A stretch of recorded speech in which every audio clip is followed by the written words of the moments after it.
ગુજરાતના સાણંદમાં આજે ભારતના ટેકનોલોજી ક્ષેત્ર માટે ઐતિહાસિક ક્ષણ સર્જાઈ જ્યારે પ્રધાનમંત્રી નરેન્દ્ર મોદીએ સીજી સેમીના ઓસેટ સેમિકન્ડક્ટર પ્લાન્ટનું લોકાર્પણ કર્યું. આ પ્લાન્ટ ભારતના સેમિકન્ડક્ટર મિશન હેઠળ મંજૂર થયેલા મહત્વપૂર્ણ પ્રોજેક્ટ્સમાંનો એક છે અને દેશની ચિપ મેન્યુફેક્ચરિંગમાં વૈશ્વિક સ્તરે મજબૂત સ્થાન અપાવવાના પ્રયાસોને નવી દિશા આપશે. આ પ્રોજેક્ટમાં અંદાજી 7,500 કરોડથી વધુનું રોકાણ કરવામાં આવ્યું છે.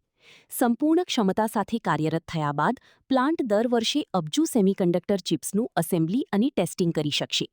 અહીં તૈયાર થતી ચિપ્સનો ઉપયોગ ઓટોમોટિવ, ઇન્ડસ્ટ્રીયલ, ટેલિકોમ, 5G અને ઇન્ટરનેટ ઓફ થિંગ્સ IoT જેવા ક્ષેત્રોમાં થશે. इस वर्ष की शुरुआत में मैंने कहा था कि वर्ष 2026 में 4 सेमीकंडक्टर फैसिलिटी शुरू हो जाएगी और आज मेरे मंत्री ने कह दिया नहीं 4 नहीं 5 हो जाएगी.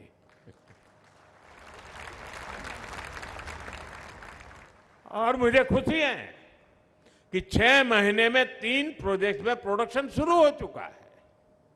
यानी आज का भारत बड़े लक्ष्य भी रखता है और उन्हें समय पर पूरा भी करता है.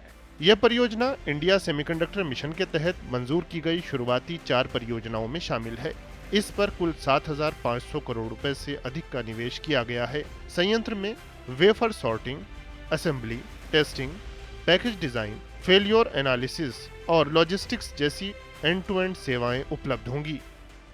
हमारा लक्ष्य है कि चिप डिजाइन से लेकर फैब्रिकेशन और पैकेजिंग तक का पूरा इकोसिस्टम भारत में ही विकसित हो